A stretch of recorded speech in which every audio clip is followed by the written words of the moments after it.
of the teeth.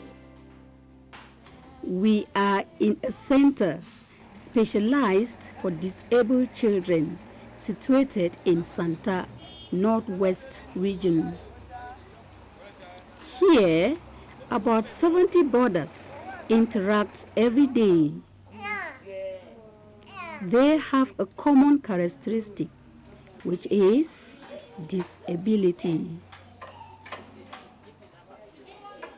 Disability, either physical, psychological, mental, hard of hearing, or dumb. Among them is one with a particular case.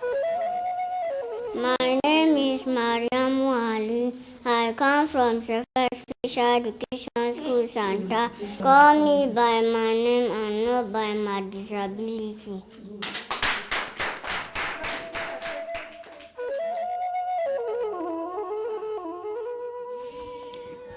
Mariam Ali, though mentally normal, was born without 4 limbs. Like any other child, Mariam Ali has right to education. That is why she is in the Center for Empowerment of Females with Disabilities, CEFED. This center was created in 2004, in September 2004, and we started with 4 kids. Mariam came in the 2nd year. My motivation came from the fact that I had a disability at the age of 12, and my parents gave me love and supported me to go to school, and I overcame. And while in a rehab center for surgery, I met many kids with disabilities who were abandoned, they didn't have education.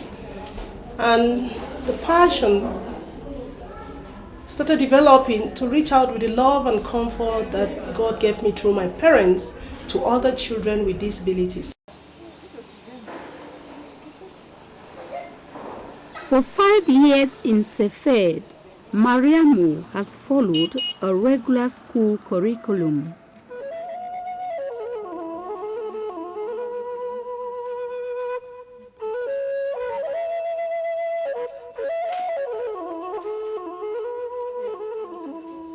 She has had adequate education for her level. 3 centimeters times,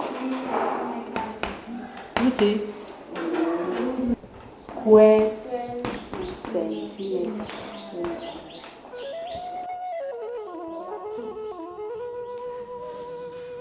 The dexterity of her legs has covered her disability and equally enables her to compete with other children. Mariam's class, Primary 5, is made up of pupils with different impairments. The hard at hearing and dumb, and the rest with different physical disabilities, all who are mentally normal. So, they follow a regular school curriculum, but with accommodations that suit their kind of impairment. Thus, some can ride best only when on a special chair, and Mariam can ride or film best when sitting on a table with a support on her back. The teacher didn't understand that it was just to design a good table and to train her how to use her leg in writing, which was needed for her. We realized that she needed a corset to hold the upper part of her abdomen, which helps her at night when she's sleeping to stretch the upper part of her body, and then in the morning we remove it, because we realized that as she was growing for these 5 years, she was bending more and more, and the hunch behind her back was growing more. So that helps to stretch her and stretch her abdomen so that she can breathe well. And then in the morning, we remove it from her. The center empowers teachers on special principles and practices to enable them handle normal children together with disabled children in inclusive schools. The main objective of Center for Empowerment of Females with Disability is to take Christ's love to people with disabilities through a home and a school for kids with disabilities, as you can find here. We have kids with multiple disabilities, as you can see. One child who is hard of speaking and is physically challenged. We have kids who are mentally retarded. And then we have most slow learners who are physically challenged and they are slow learners. And we have a section for deaf children, and that's why we're empowering our teachers on skills on how to work with kids who have communicative problems and who are deaf. What could have caused this malformation? Science certainly has an explanation. We cannot really point the finger to say what caused it, because about 50% of these cases, the cause is not really known.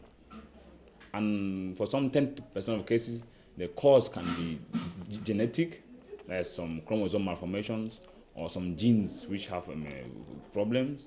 In about 50% of cases, there are environmental factors which are very common in our environment, which we can really point out, like HIV, for example, syphilis, varicella. We also have physical factors like X-rays, exposure to X-rays. We have hyperthermia. Even exposure to excess heat during pregnancy can cause these problems. We have chemical factors like drugs. Even a drug like bariatric acid, which is used to treat epilepsy, can cause malformations like that. We have hormones, alcohol, and even diabetes. Some women are pregnant with diabetes and they don't even know they have diabetes. They can cause this malformation. For the case of Mariama, her own is called amelia, that is absence of limbs. And some children can have complete absence of limbs, which are more common in the upper limb than the lower limbs, like in the case of Mariama. At the birth of Mariamu, the joy and high expectations of Mr. and Mrs. Ali Hassan to have a baby disappeared. They wished the birth would have been a dream. So how the people they hear and then people then from Bingo. The story went far. Many people came to see the child, including a doctor from the Mbingo Baptist Hospital.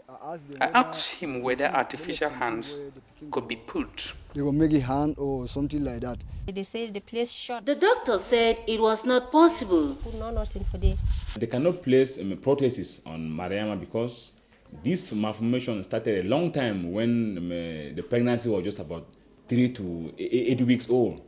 So the organs that had to be formed around the arm were not formed. So there is no link between the arm and the spinal cord or the brain, which controls the function of that area. So putting an arm, a prosthesis there will have no function because you're not able to move the prosthesis and it will be of no use. But now in modern science, even though it has been banned or that's still struggling, there's still a fight to see if they can legalize stem cell research. Because researchers believe that if these abnormalities are discovered early, that is before 18 weeks of pregnancy, stem cell research, which has been banned unfortunately, can be taken and placed inside the child, inside the womb, and it can develop to form an arm. But unfortunately, that is still not acceptable now by the laws, and all what we have to do now is to support these children socially. So medical-wise, there's nothing that can be done for a case like Mariama now. It had happened. Whether Salamatu and Ali Hassan were happy or not, as the days passed, their baby was growing mentally and in size, but without hands. Her first movement, as the mother noticed, was to take the leg towards the mouth. She was crawling with her buttocks. I did not train her. She started all by herself. She refused that I should not feed her. She started eating by herself. When she had no arms and she needed to support herself, all human beings have that need to be autonomous, to work on themselves. So she had to start forcing her legs to do those things that normal people cannot do. Given Mariamu's handicap, it was very difficult for the parents to take care of her education when she came of school age. One good day, an official from the Delegation of Social Affairs came to their aid. We put her for the Islamic school for Sabga. We first of all enrolled her in the Islamic school Sabga. After some time, an official of the Ministry of Social Affairs came and informed us of a special school in Santa that could better take care of her. And so we took her there, where she is till now, in class 5. It will be a problem because We had problems because here the government school in Sabga is far, so it was not easy for Mariamu. She was studying among normal children and so was not comfortable. Meanwhile, in Santa, she's with other disabled children. they get special people the way they take care for them. I got in contact with Mariamu through the social welfare. Social worker had identified Mariamu's family, and they realized that she couldn't really have effective education where she was, and so they did what we call a social placement with CEFED. Mariamu was placed in Santa by the Regional Service of Social Affairs. Mariamu's case has become a case special to our minister. If she thinks of any person with disability in the Northwest, Mariamu comes first in her mind. There was an occasion organized during the celebration of I think it was the 18th anniversary of the Chantal Biya Serac women, and 30 children had to come from the different regions.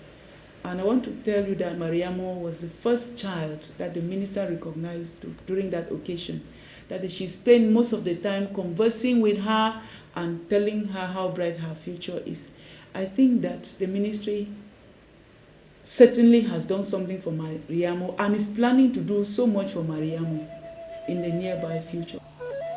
As is always the case, it is very challenging for parents, particularly those of a disabled child, to allow that child go and stay elsewhere. Sister, unawaka fine.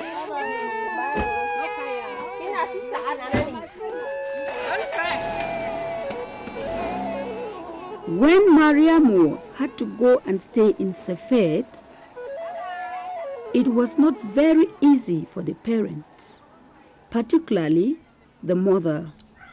One will be decide for taking for Santa. It was not easy when I took her to Santa.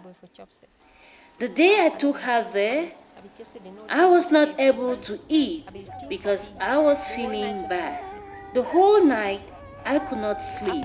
When I visited her, I realized that she was well taken care of. It read, so I will be very happy.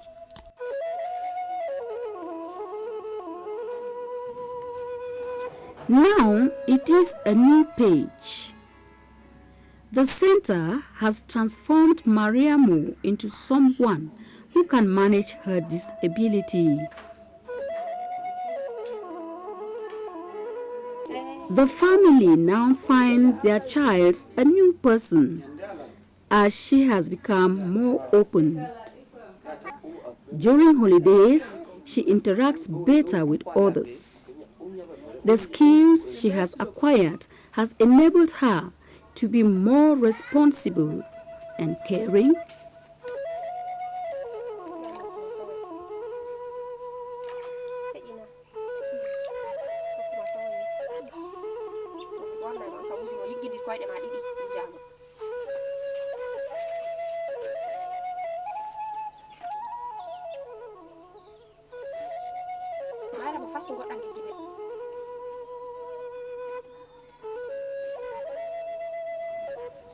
She accompanies the mother in domestic work, and the younger sister has good times with her.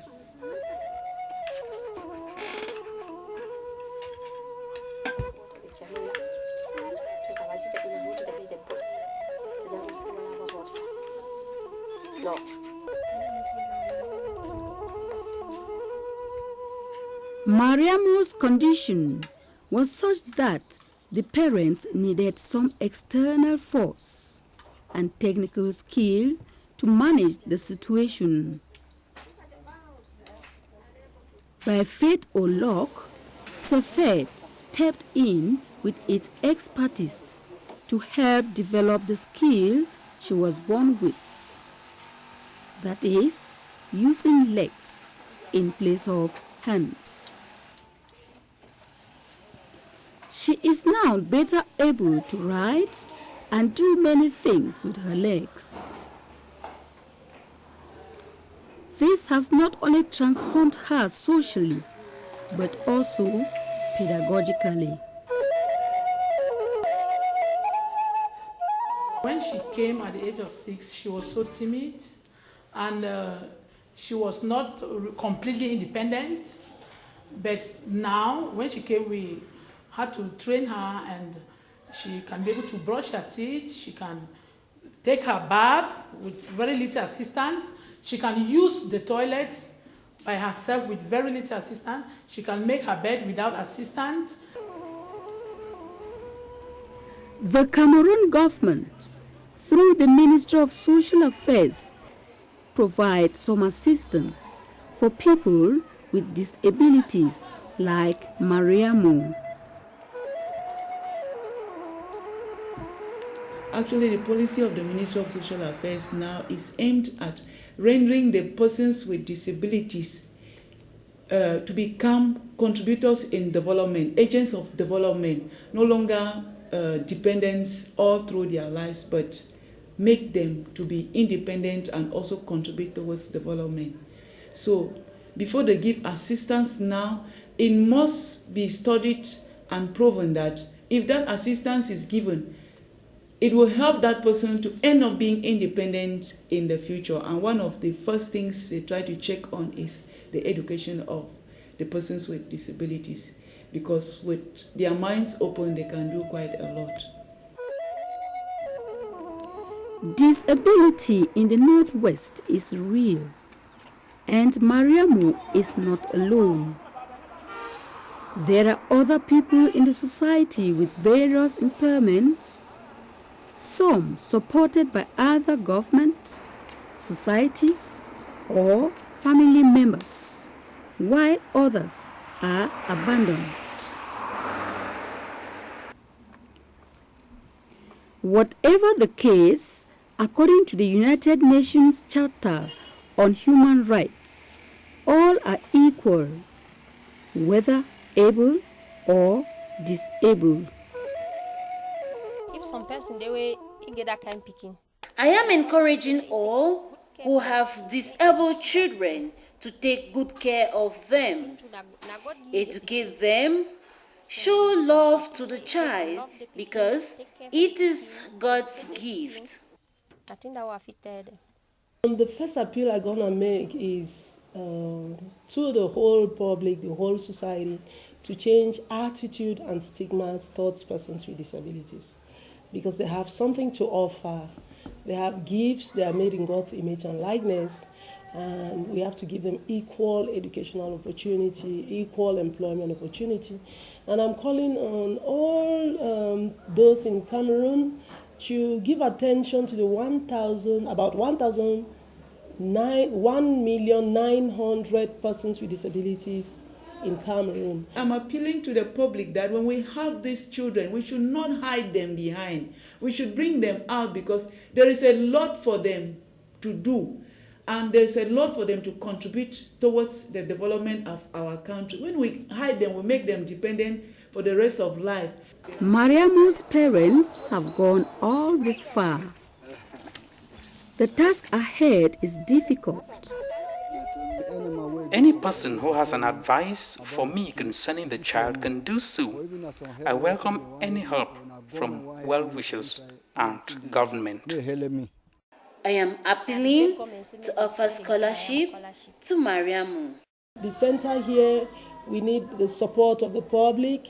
We need more beds, we need to feed the kids, they need books. We are calling on the government to give scholarships to our kids in this school, to give us subvention so that we might be able to do more for the kids. We're going to town, we need a bus to carry all the children.